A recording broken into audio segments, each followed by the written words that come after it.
नमस्कार मित्रों, अमराक्षी तंत्र में आप सभी का स्वागत करता हूं और ये आशा करता हूं कि आप सभी लोग स्वस्थ होंगे और अच्छे होंगे। ईश्वर की कृपा आप पर बनी रहे।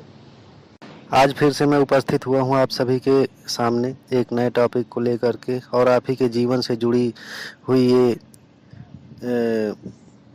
चर्चा, क्योंकि आज के वैज्ञानिक युग में, जिसे कलयुग कहते हैं, आदमी इतना ज़्यादा आधुनिक हो गया है कि देवी देवता, भूत प्रेत, पिशाच, इनको कोई नहीं मानता है। और यदि मानता भी है तो बस नाम मात्र का मानता है, तो जानकारी रखेगा, और यदि नहीं मानता है तो परेशान रहेगा। क्योंकि हमारे मानने या न मानने से वो चीज़ें गायब नहीं हो जाएंगी, वो तो रहेंगी ही। परेशानी ये नहीं है कि हम आधुनिक हैं, बिल्कुल रहिए आधुनिक, लेकिन जो हमारे देवी देवता हैं या भूत पिशाच हैं, तो वो तो होते ही हैं, हमारे न मानने से गायब नहीं होंगे, वो रहेंगे। क्योंकि संसार में जो भी कुछ है वो सिर्फ ईश्वर की इच्छा से ही है। अगर भूत है तो भगवान भी है, अगर भगवान है तो भूत भी है।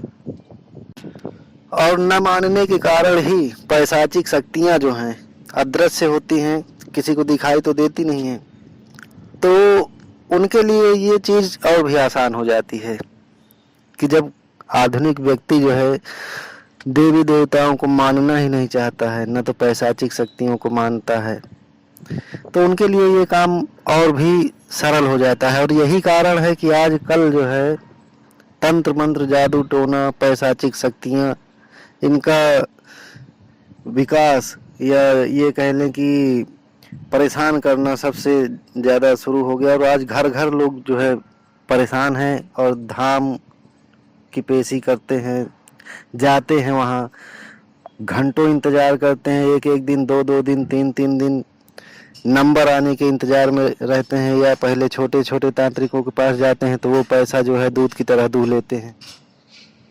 कोई कह रहा है ये है, कोई कह रहा है वो है, कोई कह रहा है जिन्न लगा है, खबीच लगा है, प्रेत लगा है, पिशाच लगा है, 5,000 लगेगा, 10,000 लगेगा, एक बार में नहीं, अगली बार फिर आना पड़ेगा। और कभी कभी ठीक भी हो जाता है, पर कितने दिन के लिए? 2 दिन, 4 दिन, 10 दिन, 15 दिन या 1 महीने। तो क्या इससे हमारा संकट दूर होगा? नहीं होगा। क्या हम हमेशा तांत्रिकों के चक्कर काटते रहें, धामों की पेशियां करते रहें, अपने सभी काम काजों को छोड़ करके? नहीं। हमारा तो एकमात्र उद्देश्य ये रहता है कि हम ठीक हो जाएं और हमेशा के लिए ठीक हो जाएं, और हमें धामों की पेशियां न करनी पड़े, और पुनः हम अपने काम काज में निष्फिकर होकर के लग जाएं। लेकिन ऐसा नहीं हो पाता है। क्यों? क्योंकि हम अपने ही देवी देवता को नहीं मानना चाहते, नहीं जानना चाहते, न ही उसकी सेवा करना चाहते हैं। हाँ, दूसरे तांत्रिकों के देवी देवता की सेवा कर लेंगे जो वो बता देगा, या जो धाम वाला है वो अपने देवी देवताओं के लिए जो कुछ बता देगा वो हम कर लेंगे, लेकिन हम अपने कुल देवी देवता की सेवा नहीं करेंगे। यही कारण है तंत्र मंत्र, भूत प्रेत, पिशाच, रोग, इन सभी से पीड़ित रहते हैं। हो सकता है मेरी बातें कड़वी भी लग रही होंगी, लेकिन कड़वा इंसान ही कुछ अच्छा बोल सकता है। और मेरे कहने का एकमात्र उद्देश्य बस यही है कि अपने कुलदेवी कुलदेवता को जानिए, पहचानिए। अगर नहीं जानते हैं तो कोई जो भी आपको अच्छा स्वभाव का तांत्रिक लगे उससे जाकर पूछें, 2-4 जगह पूछें। जो आपका असली कुलदेवी या कुलदेवता होगा, 4, 6, 10 जगह जब जाएंगे तो कई लोग एक ही देवता का नाम लेगा। जैसे आपके शारदा माँ हैं, काल भैरव बाबा हैं, या कोई और देवता हैं, तो जब 4, 6, 10 जगह से एक ही देवता का नाम 3-4 तांत्रिक बोलता है तो समझिए कि वही हैं।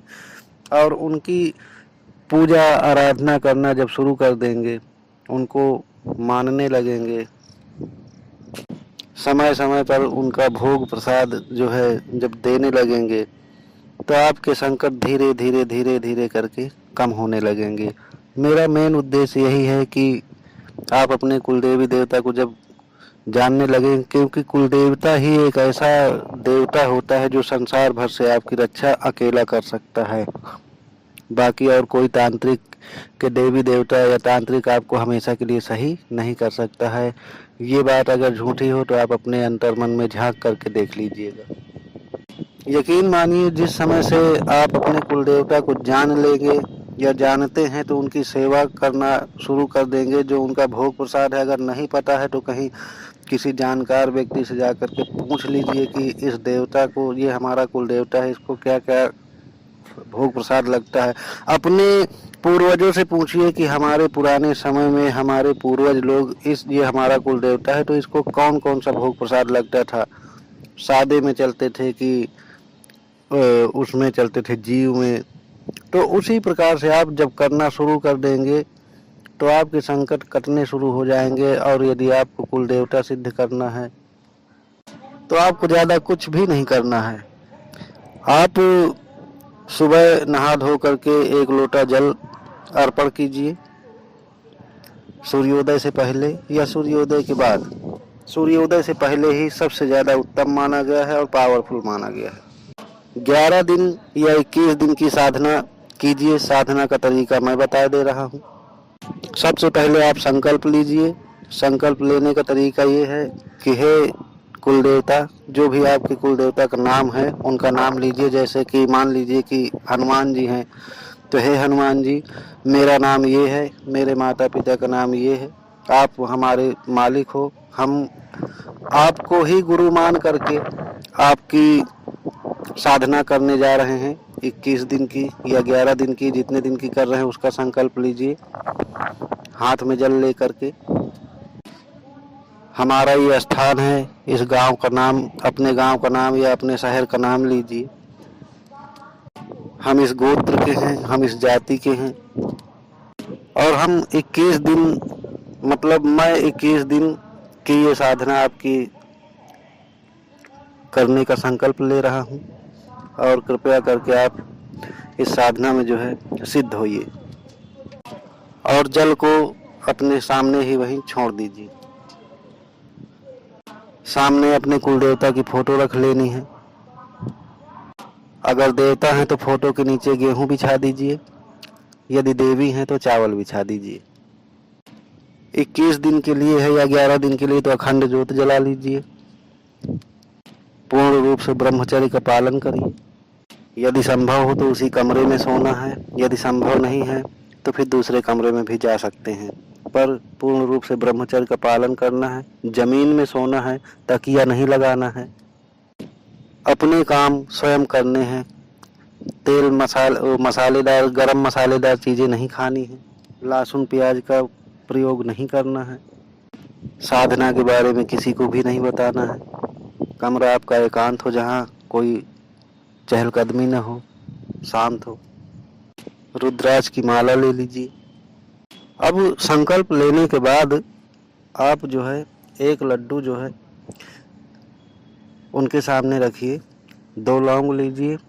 जैसे आपके देवता हनुमान जी हैं मान लीजिए, तो उनका मंत्र एक छोटा सा लीजिए। मंत्र बड़ा नहीं लेना है, छोटा से छोटा मंत्र लेना है। जैसे मंत्र है ओम श्री हनुमते नमः। काल भैरव हैं तो ओम श्री काल भैरवाय नमः। काली माता हैं तो ओम क्रीम कालिकाय नमः। अब कितने माला करेंगे आप, उसका भी संकल्प में बोल देना है कि मैं प्रतिदिन इतने माला करूंगा। मान लीजिए जैसे आप 31 माला कर रहे हैं या 51 माला कर रहे हैं, समय आप वही रखेंगे जिस समय पे आप करेंगे। जैसे समय एक ही रहेगा। जैसे आपने शाम को 7 बजे स्टार्ट किया तो रोज डेली 7 बजे ही करना है। 51 माला का अगर आपने संकल्प लिया है, अगर एक टाइम में नहीं कर पा रहे हैं तो उसको डिवाइड कर लीजिए। 51 माला रोज करना है तो 2 टाइम में कर लीजिए। 51 को 2 से डिवाइड कर लीजिए तो आधा आधा हो जाएगा। 21 दिन जब कंप्लीट हो जाए साधना के माला जाप करने के बाद 22वें दिन आपको हवन करना है, उसका 10वां भाग। यदि 10वां भाग नहीं निकल पा रहा है तो आप 51 माले से या 31 माले से आप हवन कर दीजिए। आपके देवता सिद्ध हो जाएंगे और आपके संकटों का वहीं से नाश हो जाएगा। फिर ना तो आपको कहीं तांत्रिकों के पास जाना पड़ेगा, न धाम पे जाना पड़ेगा, न धाम की पेशी करनी पड़ेगी। जब आपका कुल देवता आपसे सिद्ध हो जाएगा तो और भी जो शक्तियां हैं वो आपके ऊपर आकर्षित होने लगेंगी, आपके पास उनका आवागमन होने लगेगा। आप चाहें तो उनको भी एक एक करके सिद्ध कर लीजिए। जब आपके पास 5-6 शक्तियां हो जाएंगी फिर आपको कोई चिंता नहीं है, फिर आप अपना काम मस्त मौला करते रहिए। ना तो कोई भूत, ना तो कोई प्रेत, ना पिशाच, किसी की औकात नहीं होगी कि आपके घर में प्रवेश कर जाए या आपके शरीर में प्रवेश कर जाए। जानकारी यदि अच्छी लगी हो तो लाइक कर लीजिए, सब्सक्राइब कर लीजिए चैनल को। कुछ मुझसे यदि कड़े शब्द निकले हों तो उनके लिए मैं आप लोगों से हाथ जोड़कर क्षमा चाहता हूं, पर ये बात मुझे बोलना आवश्यक थी, इसलिए मैंने बोल दिया। मिलता हूं अगली जानकारी के साथ एक नई वीडियो में, तब तक के लिए जय माता की।